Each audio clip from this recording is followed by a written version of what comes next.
This segment is brought to you in part by the Canadian Historical Arms Society, owners of the Genesee Range, the premier recreational sport and training facility in Western Canada. See us online at historical-arms.com. The Quiet Professional, a podcast about law enforcement, security, justice, and politics. We are digging deeper on the issues and going where the information takes us with access to experts and authorities. Welcome to The Quiet Professional. Hey everybody, welcome back to The Quiet Professional. Today we got some big topics here, the biggest of which I'd say is discussing Western identity. For that, I've got two guests on the show. Super excited for this one. First up, we've got Khadija Khan here. She is a journalist and commentator based in the UK. She writes for several different publications focusing on human rights, mainly women's rights, as well as minorities and extremism. And Khadija is the culture editor at A Further Inquiry and co-host of A Further Inquiry podcast. And that brings me to my second guest, Mathew Giagnorio, and I said that one right, is a writer and journalist whose work focuses on the defense of liberal democracy in Canada and the broader West. He is the founder of A Further Inquiry, where he examines the cultural, historical, and ideological forces shaping civic life. His research addresses the rise of Islamism, illiberal movements, and challenges to free expression and national cohesion. His writings have appeared in The Free Thinker, The Hub, and Fox News, most recently in Macdonald-Laurier. Was that yesterday it came out? It was indeed, yes. Yeah, congratulations on that. He is a member of the Clarity Coalition and FAIR. So welcome to both of you. Thank you. Thank you. Thank you for having us. I want to just start talking a bit on your personal stories. So obviously these are not easy topics, and Khadija, you're over in the UK, so there's some different laws around speech and different aspects that you've been dealing with over there. But I'm wondering what kind of got each of you into this world of things and talking about things such as identity and the politics of where you are.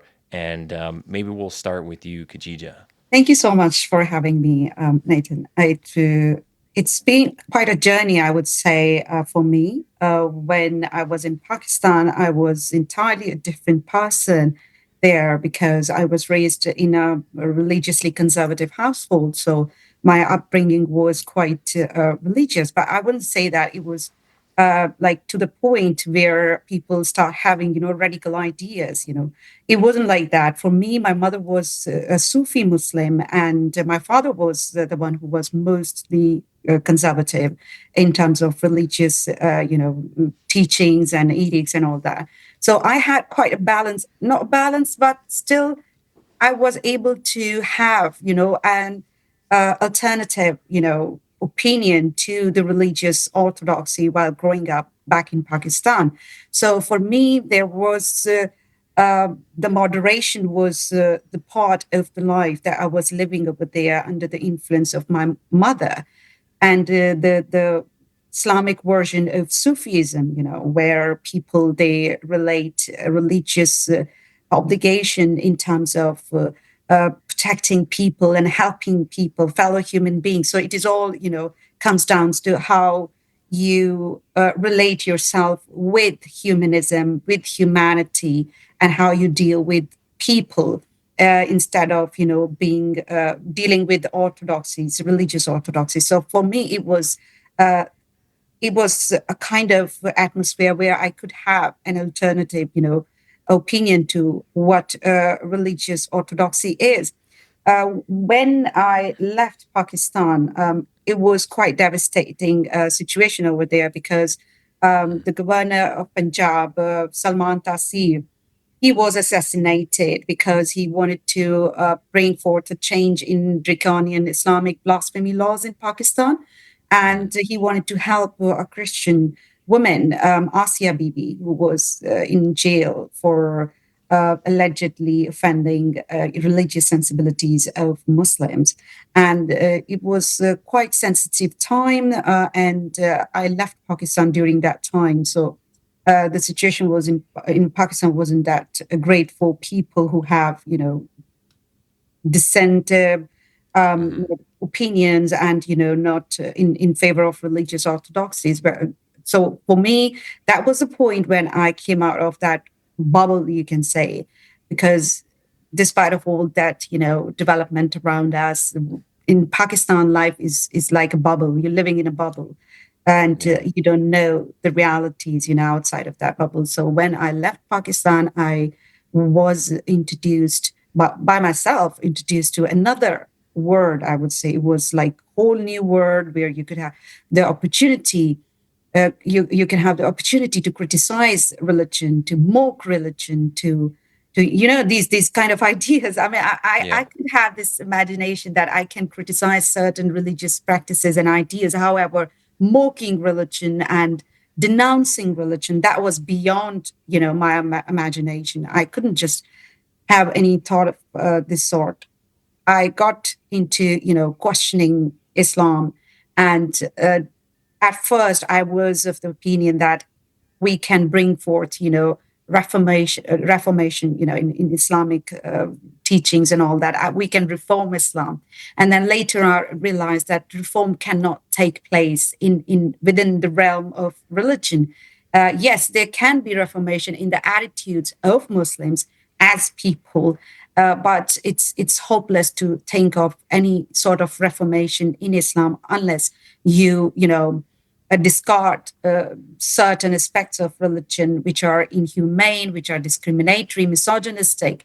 So I reached to that conclusion, and that was the time when I denounced Islam, publicly, and I was quite vocal about it because I knew the value of being vocal, especially when you are denouncing Islam. It's not that those people who are unable to denounce it publicly, they are any less courageous, in my opinion. They are courageous, and I think they are very brave people. However, there are certain risks involved when you are talking about Islam. And having that realization in a Western democratic country, I think that's also quite terrifying for me, because on the one hand, we have this old free Western democratic, West, where you have your rights protected and your human rights are prioritized over the religious sensibilities. However, when it comes to Islam, the situation is altogether different. People, they are too afraid to criticize Islam, to denounce Islam publicly, and to mock Islam. It's like a next to impossible thing for people here in the West. So I find it quite, terrifying, because I have seen these kind of situations when you cannot talk about Islam and you cannot criticize Islam. Back in Pakistan, when people are killed for daring to, just question religious orthodoxies, leave alone, let alone criticizing or mocking Islam. So for me, it's quite terrifying situation. I don't want to be in a situation ever again where I cannot express my opinion of Islam or any shades of Islam, can just land me in a troubling situation. So I realize that we have to be able to talk about these issues more often, as much as we can. And that was the motivation behind all my activism, behind all my write-ups, behind all the things that I have been doing, the conversations, the public speaking, that I just don't want to waste an opportunity where I can just bring this issue into the spotlight, that yes, we have a right to mock religion, to ridicule, to criticize, to debunk religious belief. And there should be no repercussions for that, because blasphemy is not a crime. It's a victimless crime. And the West still needs a reckoning with this fact. And I'm going to come to you here in just one second, Matt. I just want to touch on one thing that you were mentioning, Khadija, is do you think when you talk about reform of Islam, would you be someone who's like the exception to the rule because you're able to break away from it and speak out about it? Like, reform's not possible, so it's super difficult for people to actually separate from that and go off and say anything kind of against the grain, if that makes sense? I was born and raised in a Muslim majority countries. I can tell you for sure that not all Muslims they follow Islam, word by word, or by the book. There are Muslims who are living their lives, and they're just going about their lives like any other ordinary person, and they keep religion, to the extent where they are offering prayer or fasting, during Ramadan, or giving charity, zakat, and they don't bring religion into each and every bits of their lives. But Yeah. yes, the problem with Reformation is that whenever we talk about reforming Islam is akin to blaspheming. It's Hmm. it blasphemy in Islam, that when you want to change any word of God, or even you want to challenge, any concept, religious concept. I'm not talking about literal words which are in Quran. I'm talking about But the the interpretation. beliefs, the interpretation. Even if you dare to challenge those interpretations, you are accused of committing blasphemy. So it's next to impossible thing to change, to bring forth this change. I would be happy to see this change, in the minds of people, when they are all willing to discard the bad bits of religion, and they are all willing to take up the good parts of the religion, and then get along with their fellow human being. That would be an ideal situation, and I would be very happy, over the moon, when I would see people voluntarily doing it. However, given the circumstances, given the situation, it's not possible to reform a doctrine which is considered a word of divine. It's not possible, because there are repercussions, there are consequences. So where I focus is that to bring forth change in the attitude of Hmm. Muslims as people, by having these kind of conversation and discussion, to make them change their mind, to make them reflect on their religious belief, which are discriminatory, deeply misogynistic. That's all I think we can do at the moment. But yes, I am still hopeful that one day people would start denouncing such inhumane belief voluntarily, and that would be an ideal word, really. Yeah. Yeah. Okay. We'll come back to a lot of those concepts there. Really good. And Matt, how did you get into all of these topics? Very good question. I actually love answering this question every time. My intellectual journey into these topics really began at a very exceptionally young age, at around 9 years old, just around 9/11.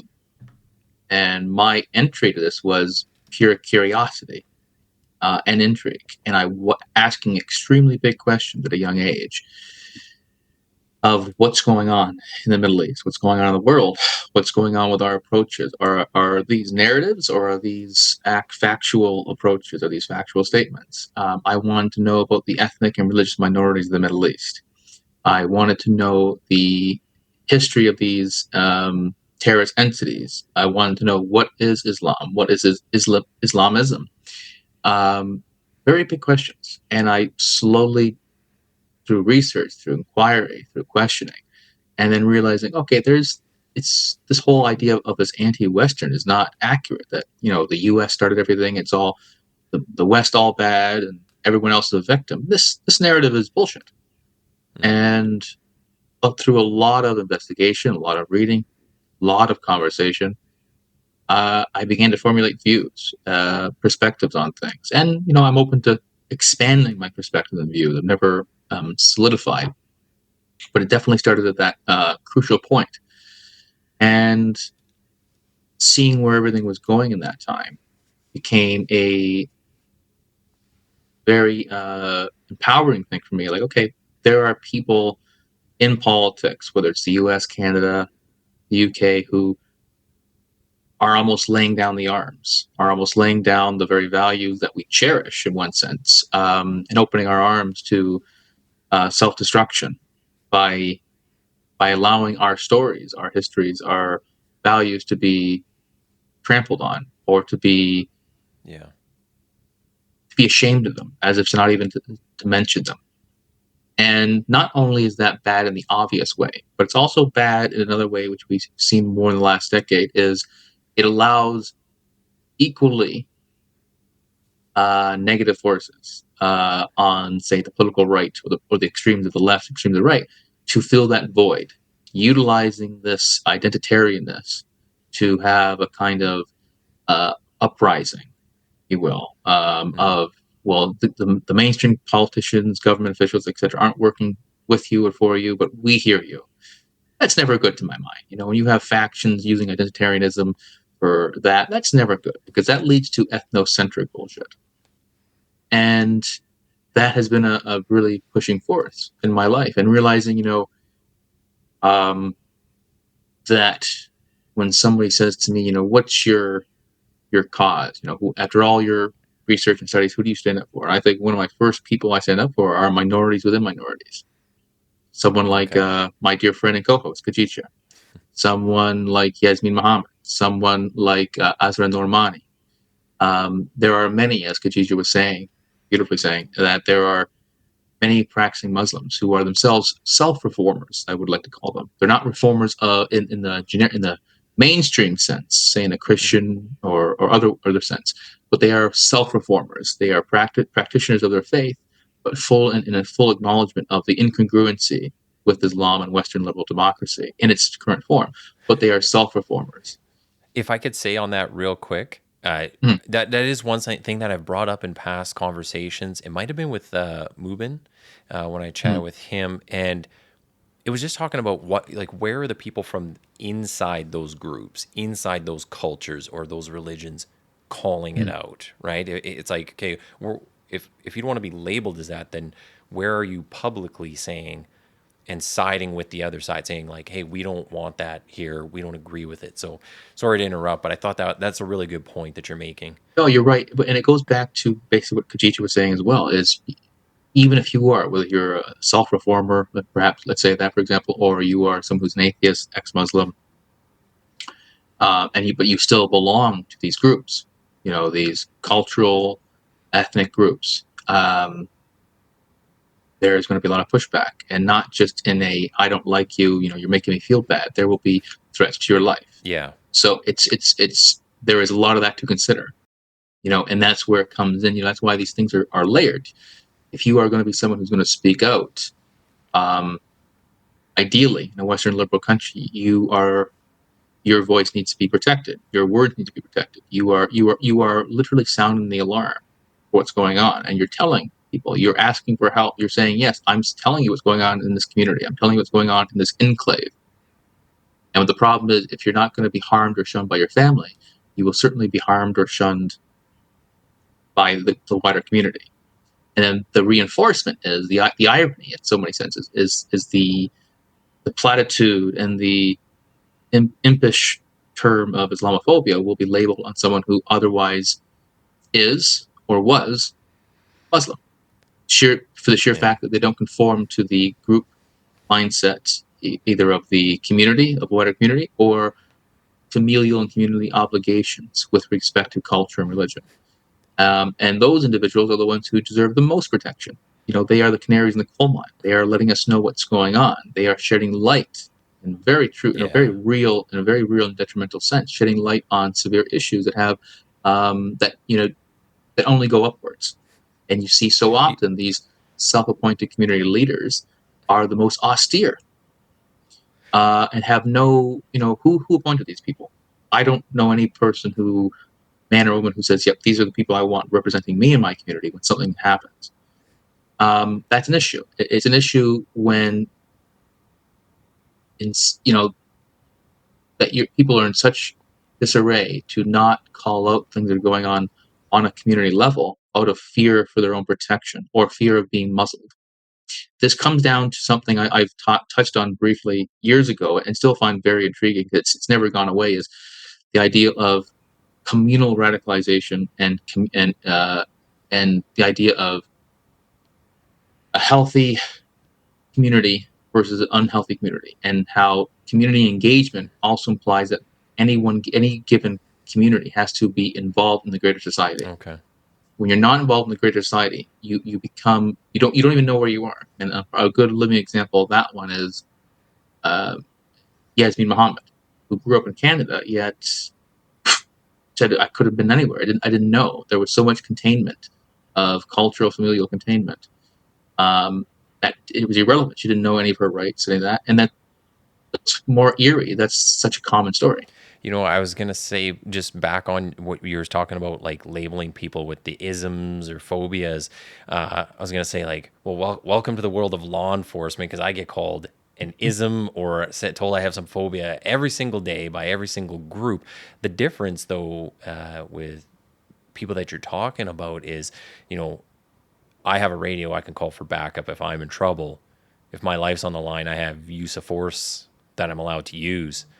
Whereas the people going out and doing these things in those communities and actually physically putting themselves on the line, you have skin in the game. Like that's outside of law enforcement. I think there's nobody that has more courage than who's doing, the people doing those exact things that you're talking about. So absolutely. And I would also add to that too is, for me, I would also add to my, where these topics became important to me is, also a growing, maturing, I guess the appropriate word, of appreciation and a love, a civic love for this place we call Canada.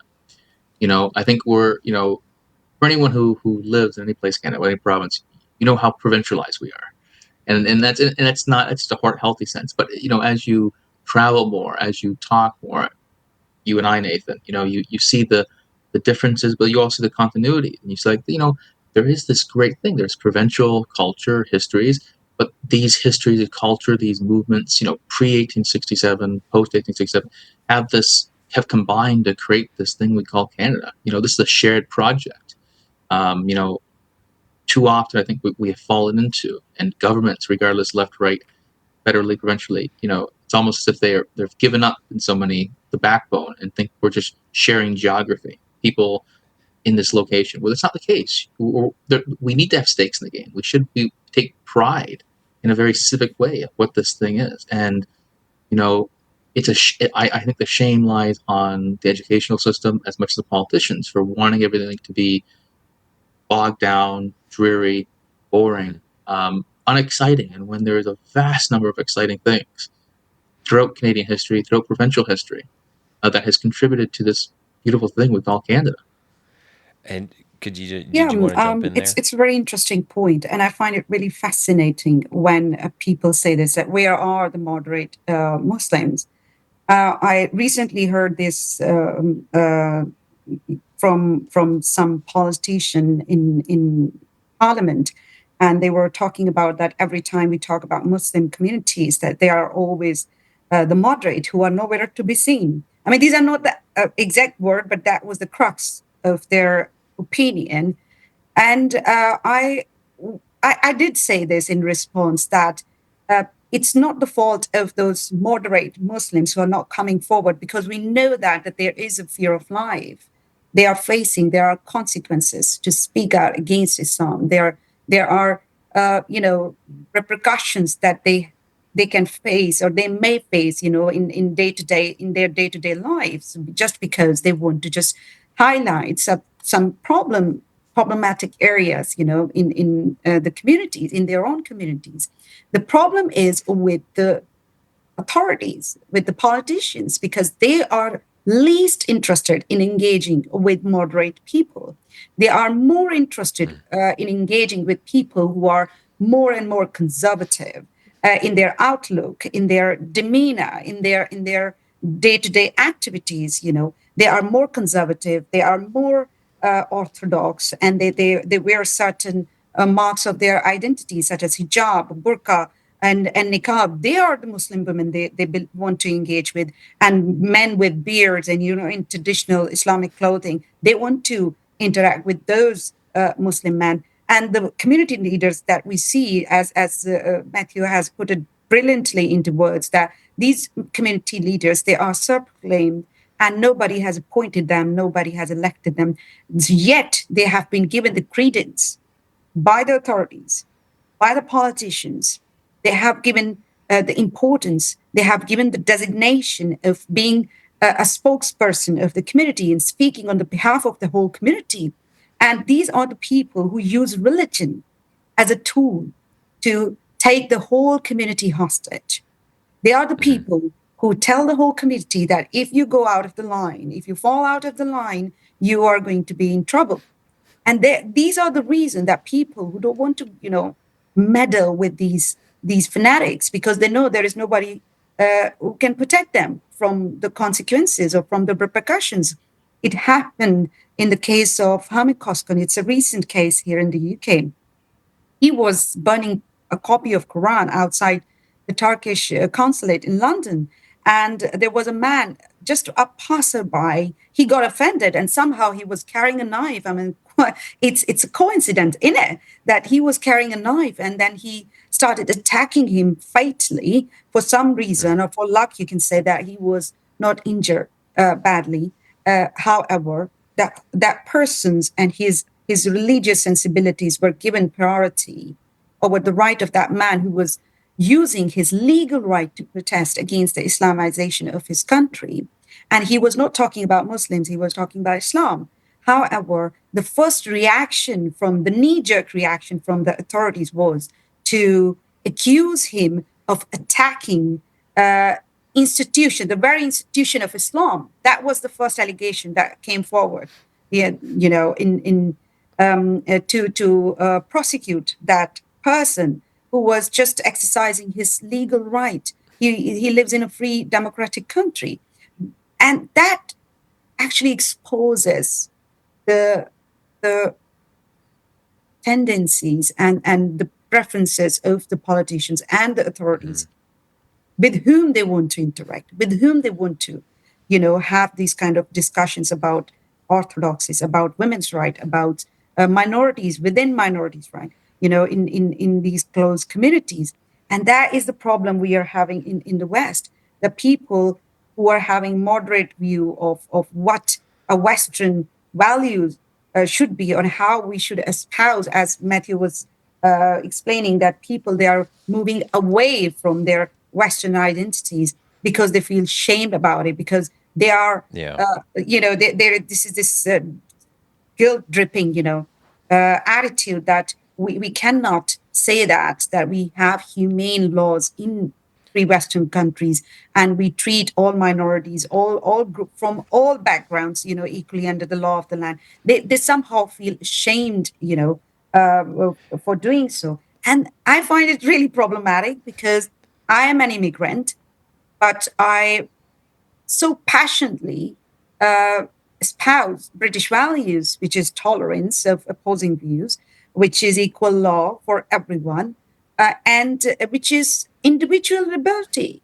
And I see that now the tendency to prioritize communal rights over individual liberties. That is the problem right now. The biggest one of the big, in fact, it's the elephant in the room when we are talking about Western society, including Canada, US and UK and anywhere in the West. Now the communal rights have become the forefront of minority rights. It's no more about individual liberty. I want to say on that too, when you talk about like where these groups have influence and these representatives are not elected, you'll see them in front of law enforcement. They'll be at the big speeches and they'll be there for announcements or to say good job to the law enforcement community or whatever it might be. But one thing that I always seem to think is missed is where's the other side of that? Like, there's always at least two sides to a story. And like you're saying, you got the one group in there with their unelected representative, but they're the one with the voice for whatever that community might be. And then all the politicians and everybody are patting themselves on the back. Look, I brought one of these people into the room, and I know someone in the community, and I've done my part. So, there's a lot of change that needs to be done. Just kind of on the last point that you're making there, I want to kind of go in this direction, Western identity. So I want to ask each of you what this is, and I'll start with you, Matt. What is Western identity? Like, what does it mean? can you contextualize it for people? Because I think this is something that's very hard, especially as Canadians, to really grasp if you don't think about it regularly, if you haven't philosophized about it, if you haven't pondered it, if you aren't educated in it. I've had multiple conversations recently where, funny enough, like with this podcast coming up, just talking to people about like what does it mean to be Canadian, and people just kind of list some tangible things like we watch hockey or we have maple syrup, and you're like, that's nice, that lasts you for like a couple hours or a couple minutes, and then reality comes back in, like, why are we a community? Why do we exist? So what exactly is Western Right. identity? I'm going to say first off, and I like how you phrased that, because I think to talk about Western identity, or rather talk about Canadian identity, UK, and so forth, you have to start with the zooming out. What is Western identity? Then zoom in on the particular. And the first thing I would say is one of the unique things that makes the West isn't purely the freedom of speech, liberties, individual rights. That's a part of it, but it stems from something that we take for granted. And that, we're in a time now, or continuously in a time now, where this is contentious, based within, as Khadija was saying, from minority groups and from majority groups, is the separation of church and state. It is a primary crux of Western civilization. We have separation of church and state. The idea of secularism is a crux. It's quite essential to what it means to be part of the Western world. That is something, for all those online movements, trolls, and folks, especially of the religious right, let's say, who want to claim that to be a part of the West is to be a Christian or Christian identitarianism, so forth. Okay, you know what? I'll listen to that view. But it's also the fact that that has been subdued from the very beginning for nearly 2,000 years. The idea going right back to, and it stems right from the remark, lay unto Caesar what is Caesar, lay unto God what is God's, kind of thing. The idea of separation right there. There's a separation of powers. That is a very important fact. No other group, no other culture, no other religion has that as a part of it.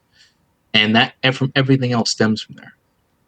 And the idea of what it means to be a part of the Western world also stems the idea of individuality. You go anywhere else in the world, go to Japan, go to Korea, go to China, go to any country within the MENA region. It is all group identity. It's all tribalistic. The idea that we can have group acknowledgement of a group, of a majority, minority group, but also within those given groups, individual rights and freedoms, bold, underline, and bracket that word, individual liberties and individual rights and freedoms, is such a particular and peculiar, mind you, entity of the Western world. That's not the norm in the world. The abnormality is the fact that we exist in this way. And from those primary facts, you have everything else built on. We want to discuss, that we have fought each other for these rights. We have disputed that, but that separation and that the idea of individual rights and freedom, as opposed to just exclusively tribalistic or group rights, has made everything from our laws to our rights to the development to the critiques. As Khadija was saying, whether it's political or religious, name me a country where you have as much possibility to critique the religious powers and the political powers in any given country or entity. Good luck with that one. That is very unique, and it comes from these two primary facts. It comes from the fact that we are acknowledging of group rights in the West, but we also in any given group, there are individual rights and freedoms for individual members of any given group. So you are an individual. That is a very weird thing for most people to grasp in the world. It's not how the world usually operates. That, coupled with the decoupling of church and state, secularism in the Anglo sense, and we could get into, if you want to talk about the laicité in the French manner, which is somewhat different, I think. That is a very important fact of how the West operates, and from the fact of identity. From that stems everything else, because in that you have Even how marriage is viewed in the Western world, how relationships between men, relationships between women, relationships between men and women, how we view the status of women, and how we've evolved to view that. Looking in the short period of time, and really a short period of time, of where we have now the view of women in the Western world and countries in law. That is something pretty fascinating, and it stems a lot from how we organized ourselves, how we create our laws, and the fact that we don't have that merger of religion and politics together means that not everything is sacrosanct, that things can be critiqued and things can be judged on their merit, and things can be say, okay, this is outdated. Yeah. This is not the eternal word of some cosmic being or entity, but this is just the law of the land of some given time. The idea of a constitution, people don't realize how very bizarre that is. The idea of a constitution is the very act of that is liberalism. It's liberty in and of itself, the creation of a constitution, the concept of a constitution. That is very Western. And the laws we put in those constitutions, whether it be the American or the intangible British Constitution that does not really exist in a physical sense, but the laws, the Canadian Constitution, for all its, I would say, certain flaws are in it. These are things that we take for granted, and I'll give you a good example of what I mean with that. Justice Scalia, years ago, I believe it was the 90s, in a congressional hearing, was talking about constitutionality and American, but also Western constitutional values in respect to Soviet Constitution. And he said, if we're going on what sounds better, what rights that are there, then certainly, he says, and this is a guy who was supposedly very staunch conservative. Scalia was Italian. He said the Soviet Constitution was the best one, and they were all shocked to hear him. But he said that there's one primary difference with the U.S., with respect to the U.S. and the Western world more broadly. They don't believe in those values. We have a culture this is why I think people forget this. You can't impose what evolves over time through strife, through struggle, through grit. Is this idea of liberalism and this idea of democracy is not something that just falls from the sky in any sense, but it's something that has evolved, a mentality about it. There's a reason we say of trust in institutions of a bank, the institutions of a presidency, of a prime minister, the institutions of anything in any given country. We entrust that. And that's also a very interesting thing. If you go to I would say we used to trust that the word institution has almost become a negative now, right? Where we challenge institutions. You're told to challenge it every step of the way, right? And the challenge should always be there. There's no this is not a faith-based approach. We should always challenge them. Mm-hmm. But the fact that institutions trust has been down, especially in the U.S. and Canada, just to say continentally, is not surprising given the fact that the fumbling of approaches to things on a national level, the politicization of things that don't need to be politicized, opting in for political narrative versus factual, practical approaches, that has left a bad taste in people's mouth, and I can understand why. The critique should be there, but the appreciation of what the institution involves is lacking. You can critique any given government, any sitting prime minister, any sitting president, go have at it, and criticize perhaps even the structure of that institution. But to say the institution needs to be gotten rid of, now you're getting into revolutionary territory, and not some sort of glorious, we're going to erect something, but we're going to destroy something. Yeah, just the destruction for the sake of destruction, but who's got an answer? There's no real solution follow-up to that. Right. And, I would say, to close on one of my thoughts here, is Western identity is built on almost opposing values. Think of it in this way.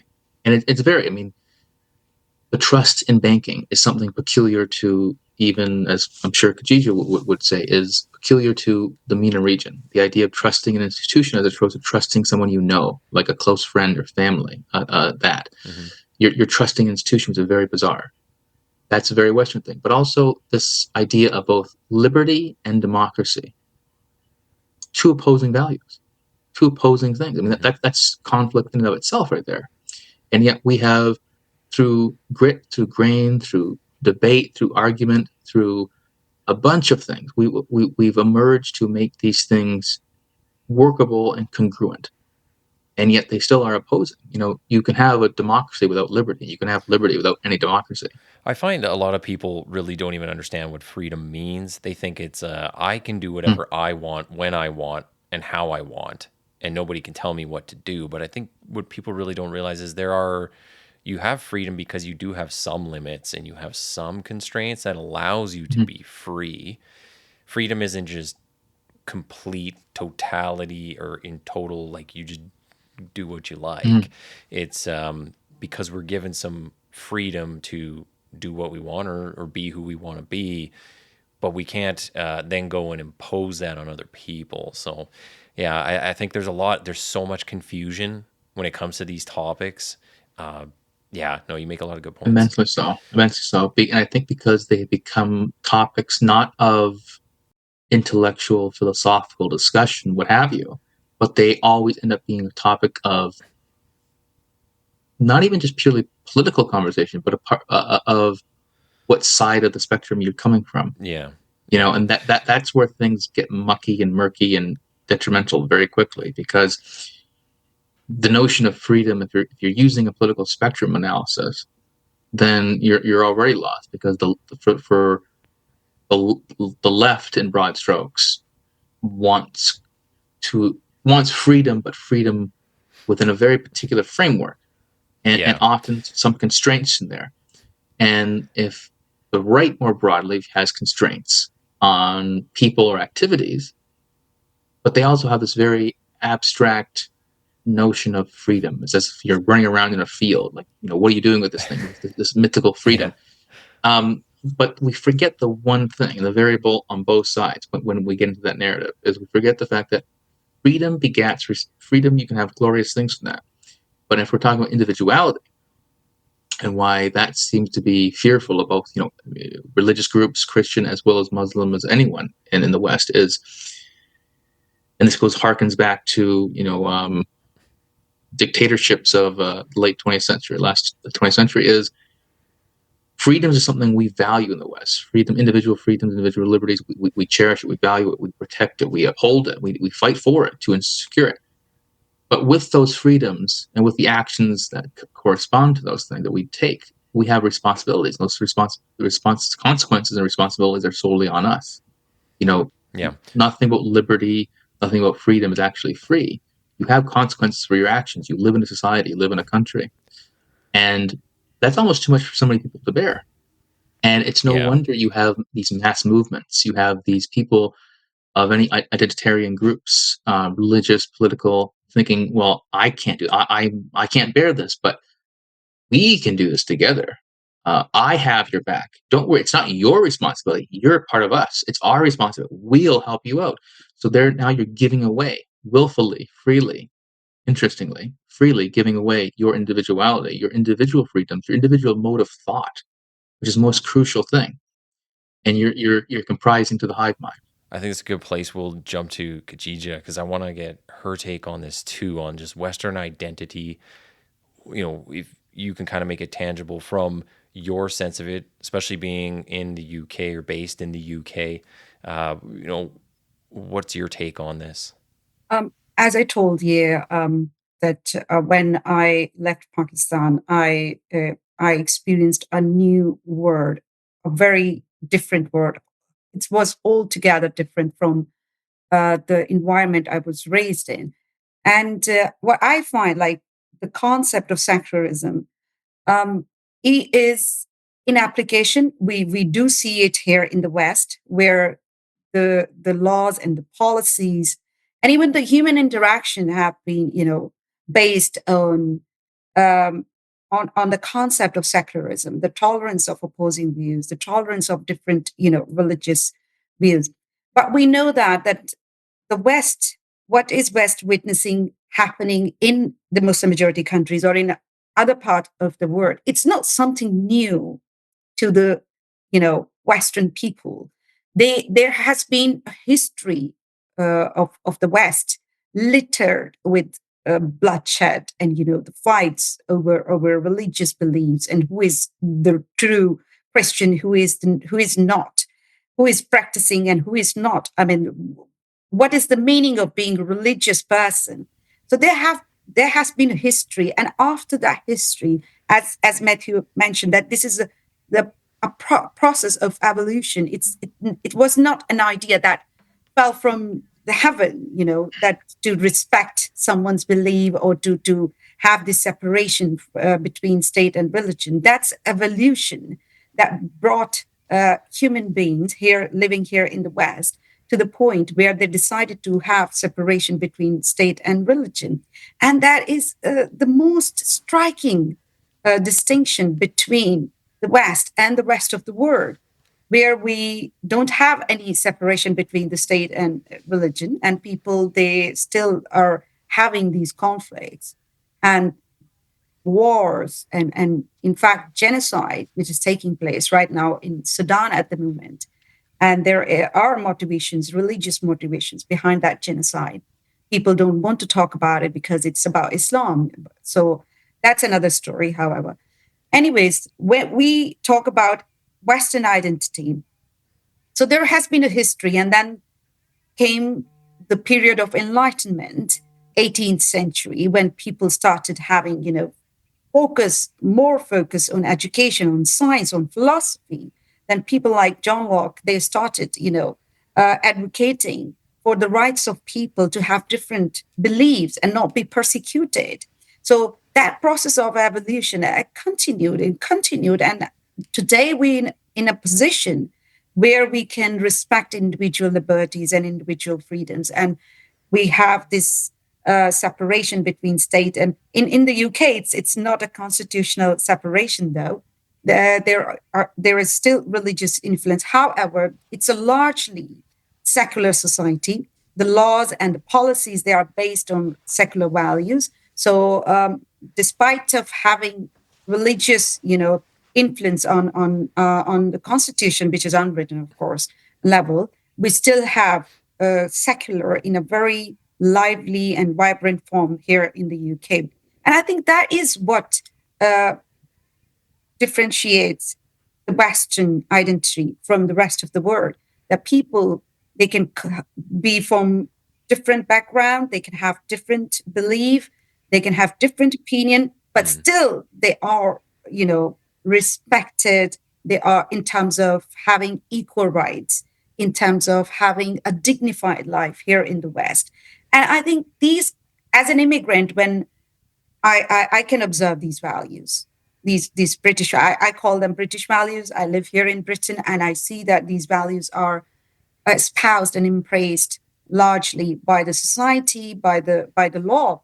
So I can observe it. I can passionately advocate for it as British values, as Western values. But I find it really interesting when British people, they ask me that, how do you define British values, in a very sarcastic way? Mm-hmm. And I find it really surprising that as an immigrant, I can observe these values. I can feel the presence of these kind of, concept and ideologies that are very humane ideologies. And you are telling me there is no such thing as British values? Or what are you trying to imply? These are my questions. But of course, there are no answers, because the very people who are asking me these questions, they are somehow under the illusion that they have done too many wrongs to people in the past, in the history, that now they are not in a position to be, to be a Brit, to be to espouse British values proudly. They have to have this guilt, and sometimes I feel like this guilt has brought them to a point where they don't feel a victim anymore of that guilt. They become the saviors, that savior complex, that they want to protect people from minority background because their ancestors had done something very wrong to people, and they want to compensate, their guilt by protecting people of minority backgrounds, and they want people who are coming from minority backgrounds to speak in a way that aligns with their own guilt. People like me who are telling them, So it's more self-serving. yeah, people like me who are telling them to their face that I'm not a victim. I was born free. I was never ruled over by Britain. So I don't feel like being victimized. So people like me are disregarded, our views, our opinions are brushed under the carpet because they no more align with the the savior complex that Western liberals they suffer from. Yeah. You know what? I really like where you were taking that. I want to ask on that, and just with the last few minutes, if you got some time, I kind of want to get a final word on this from both of you. How, speaking especially of like apologies, and in Canada, we do all these land acknowledgements. I don't know if that's a thing in Great Britain.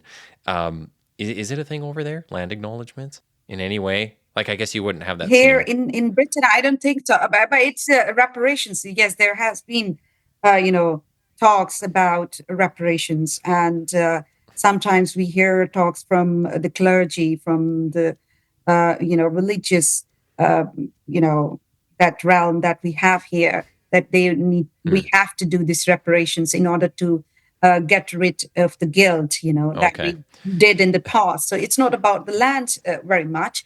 It's about reparations, and reparations can be in various forms. It's not limited to the money Yeah. only.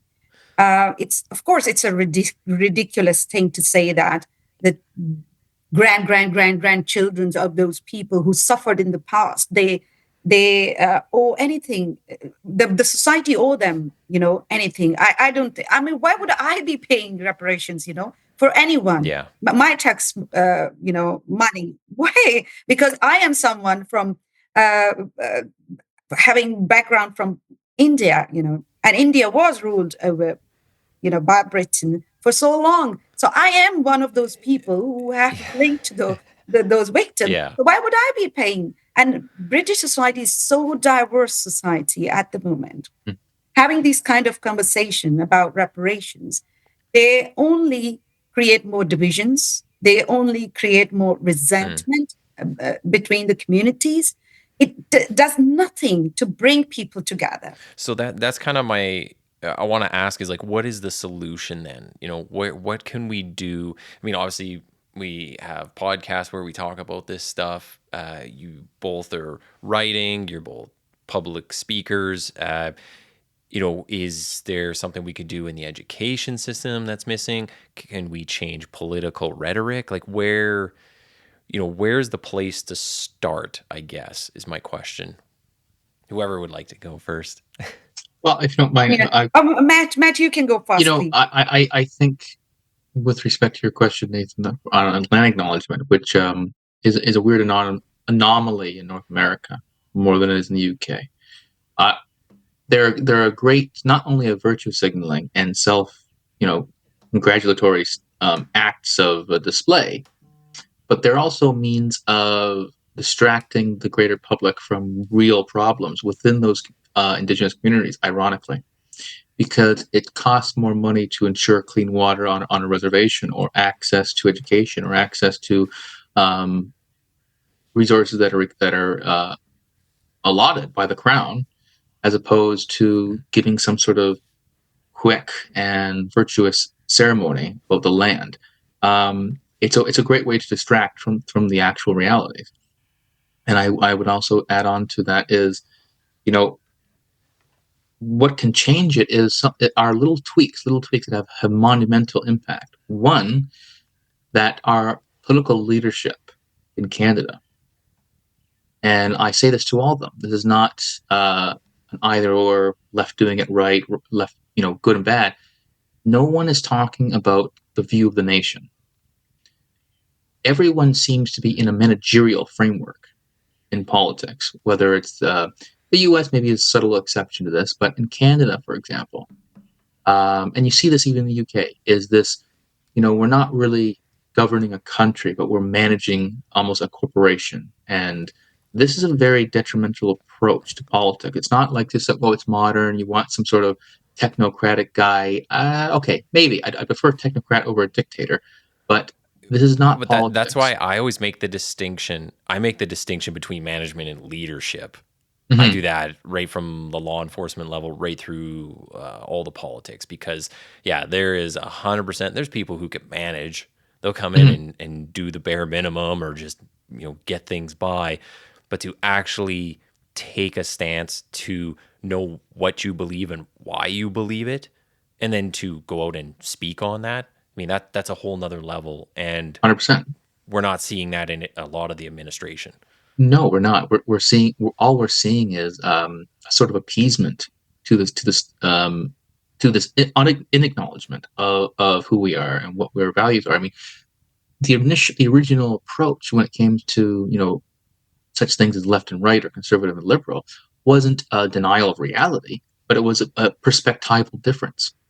Now all you have is, whether it's in Canada, the NDP, the Liberal Party, the Conservatives, excuse me, is just a changing of programs. We're going to scrap this. We're introducing that. Well, that's just government. That's not politics. That's just government.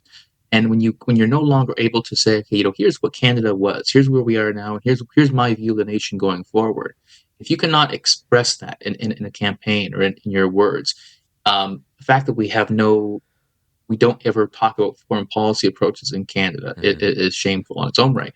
But the fact that politicians no longer want to say, here's my view of Canada, here's my view of the nation, here's where we are, here's where we can still go, here's what we're able to build, I think anyone would be inspired to hear that. So on that, though, I would say Canadians, and maybe the same in the UK, but Canadians don't seem to demand that of their management. We'll say, I was going to say leadership, I'm going to say management from now on. They don't seem to demand that of them, though, and I think that's part of the problem. And I've asked this on numerous guests on here, but it's like, shouldn't people feel insulted that we get talked to in one way but not the other? Like, we don't get treated as though we are intelligent and want to know about those issues, foreign policy being one.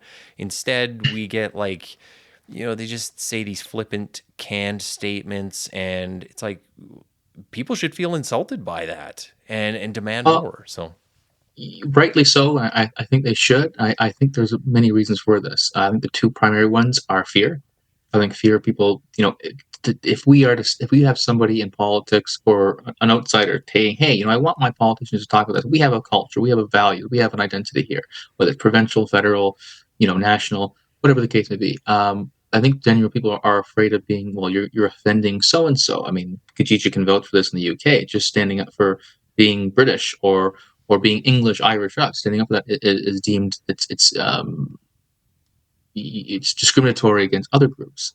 How bizarre! It's only for British, though. Irish, Scottish people, they can say that, but not British. Yeah, it's very interesting, and this is a problem in Canada, and then you couple that with what is a uniquely Canadian problem is tall poppy syndrome. We all we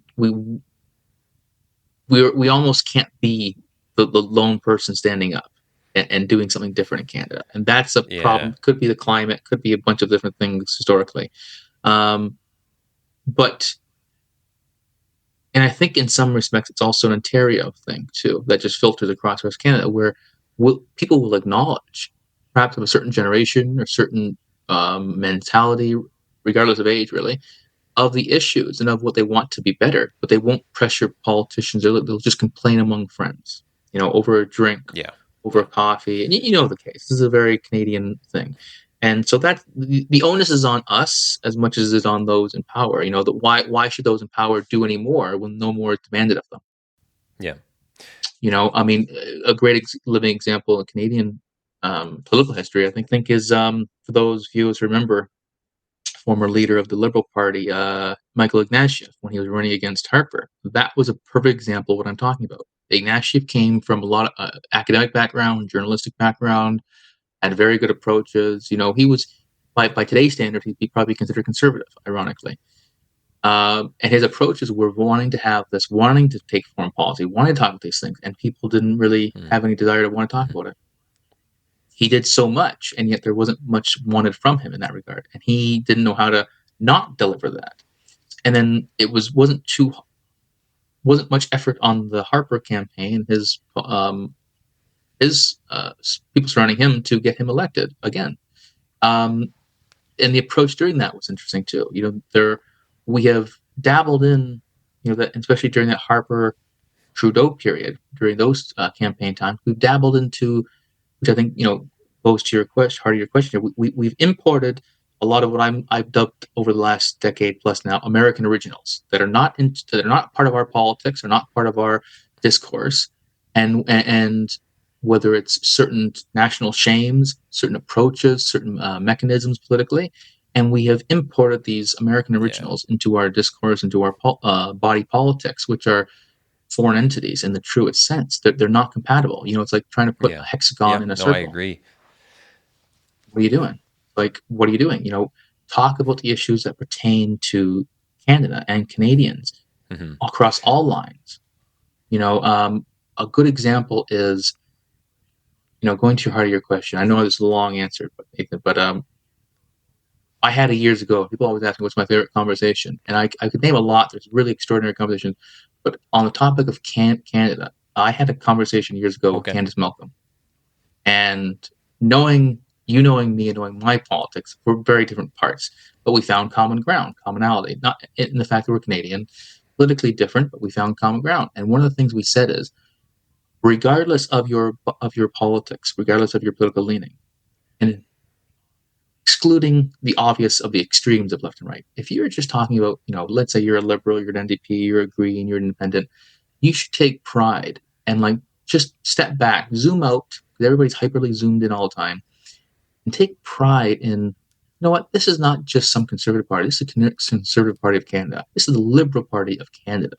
This is the NDP Party of Canada, or BC, or Ontario, or Quebec, or New Brunswick. Take pride in that, because these are the styles and approaches are beautifully and uniquely Canadian.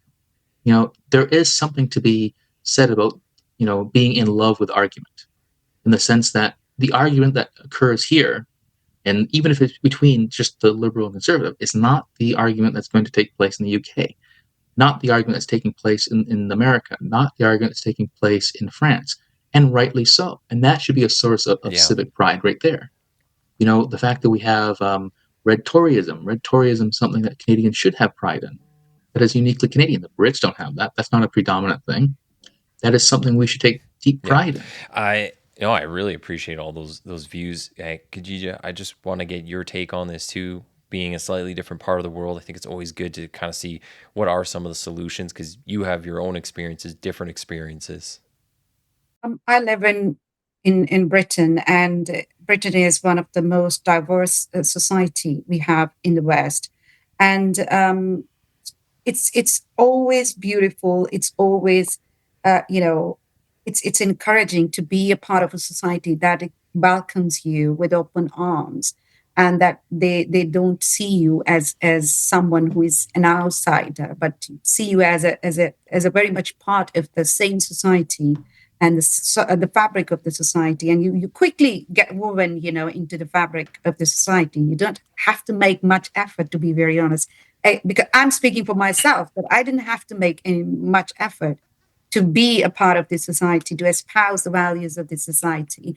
But yes, the problem where we have at the moment is that when a distorted and co-opted version of multiculturalism is being shoved down, our throat, that's the problem. That we are made to believe that all cultures are equal, and we have to respect all cultures. We have to respect all religions. That is the problem, I guess, that we need to address, because any culture or any religion that violates human rights, that violates women's rights, that violates minority rights, and that is antithetical to the secular democratic values, forfeits its right to our respect, in my opinion. I don't care what culture is this. I don't care what religion is this. I don't want to lose the liberties and freedom I enjoy as an individual here in the West. People can tell me whatever they may please with. They can call me traitor, they can call me coconut, they call me whatever they want. But the truth is that I have seen both worlds. I have seen a Yeah. society where people don't have equal rights. I have seen genocide. I would say that's a genocide in Pakistan when I see that Christian and Hindu communities, they are fading away. That is a genocide because that is intentional. The girls, when they hit 12 and 13 years old, they are abducted, they are Mm-hmm. raped, they are converted to Islam, they are married to elderly Muslim men. No, I don't want any society like that. I don't want Yeah. that culture. I don't want that religion that allows it or condones this kind of attitude. I don't want it. I want, I'm not saying that the Western society we live in is perfect. No, there is this conundrum, about we are free, but what are the limitations? And I think the Western society as a whole, they have very beautifully, illuminates this concept for everyone, for all of us, that yes, you can have beliefs, but freedom to manifest those beliefs is entirely different matter. If that Yeah. comes at the expense of someone else's right, that is the limit you're looking for to exercise your freedoms. So I think we have this attitude and tendency here in the West towards evolution, towards making progress, and that's a continuous, process. We cannot claim ever that we are or we have become, an ideal society. There is always room for perfection, and I have seen or observed this kind of attitude here in the West in those Muslim majority countries or in totalitarian regime, there is no room for improvement. They are Yeah. absolute societies. They don't want to move forward. They want to just be stagnant in terms of human development. And I see that these kind of values and attitudes that we have in the West, we need to embrace them. We need to espouse them proudly. We need to be assertive. I'm not saying that we need to be racist. We need to be assertive, not like stopping, walking down people who are walking down the street and telling them, what are our values? We have to abide by these. No, no, this is not the way we do things here in the West. It's just that you need to be upholding your values in your actions, in your opinions, in your talks, in your conversations. And I think in doing so, we can convince people, we can persuade people because these are very persuasive ways. I find them quite persuasive. So I think we Yeah. can promote these values by having discussions, by having dialogues. And there are people who are very much open to espouse these values, in my opinion. Yeah. Absolutely. And I think we need to be assertive, as you said. I think it's it. There's nothing, it's not a matter of arrogance. It's a matter of pride and a matter of understanding that these are not uniquely of mine. I'm not beholden to them. I'm not holding, but these values, these rights, these liberties, these freedoms are beneficial to the whole and have benefited internationally. They are not as I was saying before, they are anomalies. This is not the norm across the world. These are not the norms how people organize and conduct themselves, and rightly so.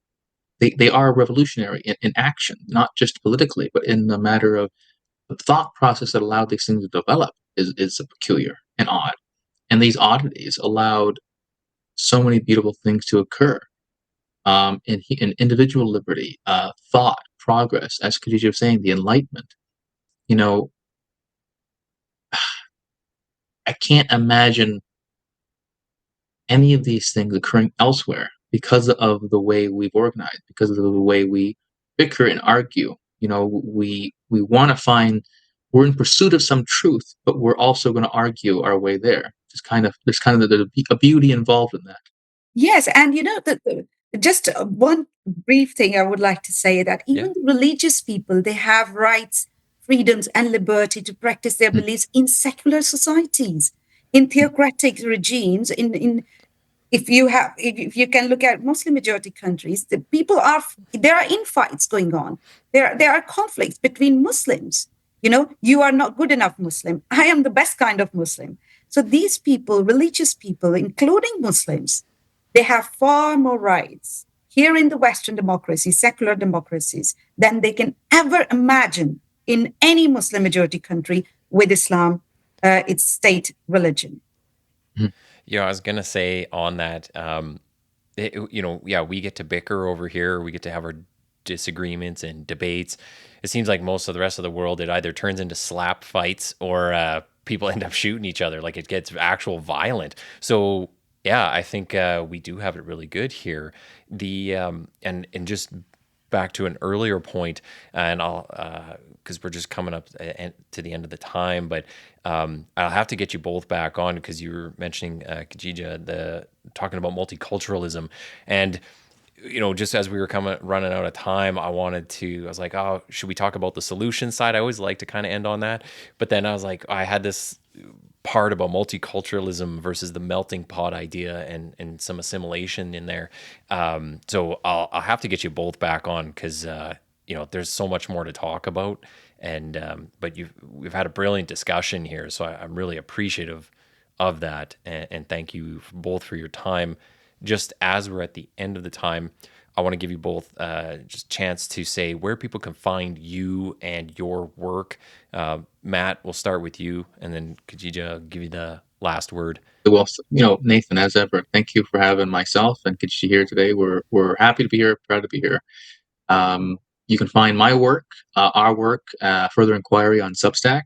We're also on every social media, Facebook, Instagram, and X. And individually, you can find my work in the Hub, Canada, the Free Thinker, the UK, as well as on Substack for Further Inquiry. I publish a lot of Canadian focus. My work is lately. And you can find that also on my X channels and Facebook. Great. Khadija, where's the best find you? Thank you so much, Nathan. It's a huge opportunity, and it's a great, I would say, moment when we can, discuss these ideas which are deemed to be very controversial. I don't know why, but they are deemed to be very controversial, and people, they shy away from expressing their opinion on these issues. So I find this opportunity very much, benefiting. Not only to us, but also to other people who would be sparing their time to listen to the discussion. Yes, you can find my work. You must follow Further Inquiry. We have a brilliant platform for people who want to express their opinion. But gracefully. This is a platform that we encourage people with different point of view. We want them to bring forth different attitude, different opinion, but gracefully. It's the kind of motto of our Further Inquiry, and I love it. Working as an editor with Mathew and the rest of the team, it's a brilliant place. And for the rest of my work, you can follow me on my socials: Twitter, Insta, Facebook. And briefly, I would like to comment on melting pot and multiculturalism. It's very good, in theory. These ideas, really fascinating ideas. And as I said, that I'm living in one of the most diverse societies here in the West, and I'm loving it, totally loving it. I adore it.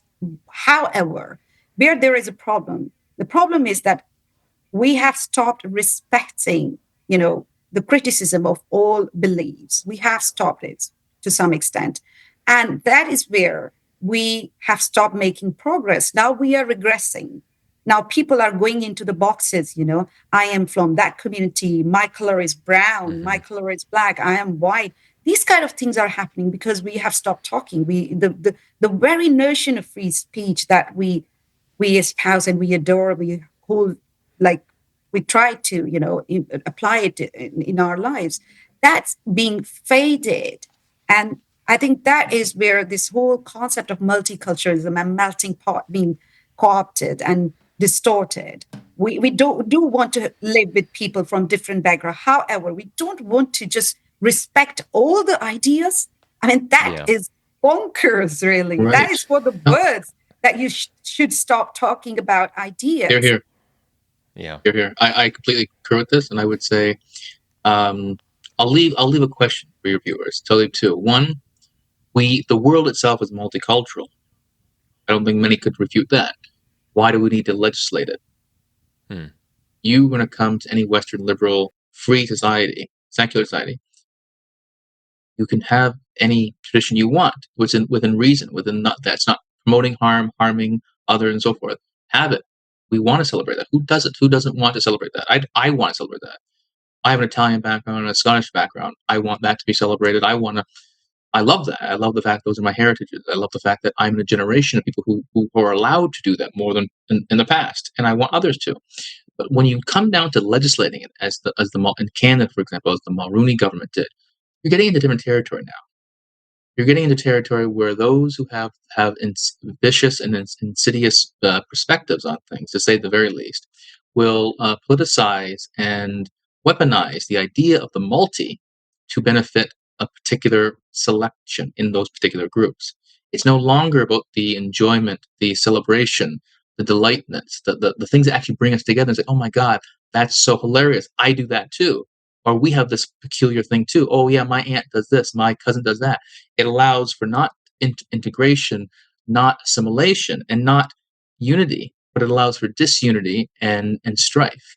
And it encourages more fragmentation and burrowism as opposed to unity. And I would say, if you want to look in North America, might be a bold statement for your viewers, but I'll leave on this question. You want to look for a real understanding of what identity, national, historic, cultural, and an upholding of liberal values, look to Quebec. Yeah. And I take off the Anglo lens and look at it from a Quebecois and look at it from somebody who's upholding liberalism, both individual rights and collective rights in a very harmonious, beautiful way. Look to Quebec. I think that's a good question for people to kind of take and lots of thoughts throughout this podcast. Because I'll say this, yeah. If we are on the path we continue on, there's really nothing in my mind to say that we will exist another 150 years. But there's everything to say that Quebec will. Yeah, you know what? That's a discussion I've had with some people as well. Where are we going and how long are we going to be here? So I want to say thank you both for being on here today. I really appreciate your time, and we'll definitely have to have you both back because there's so much more to talk about here. So thank you. We'll have to have you two on our podcast too at some point. Yes, too. Definitely. Yeah, definitely. I appreciate it. Hey everyone, thanks for listening in and following along with the discussions. Be sure to click the follow or subscribe button on your respective listening platform. Also, check out the Quiet Professional on X and Instagram under TQP780. And most importantly, please share where you can. Everyone has a part to play in getting these education and information pieces out there, so pass it along. Thanks again.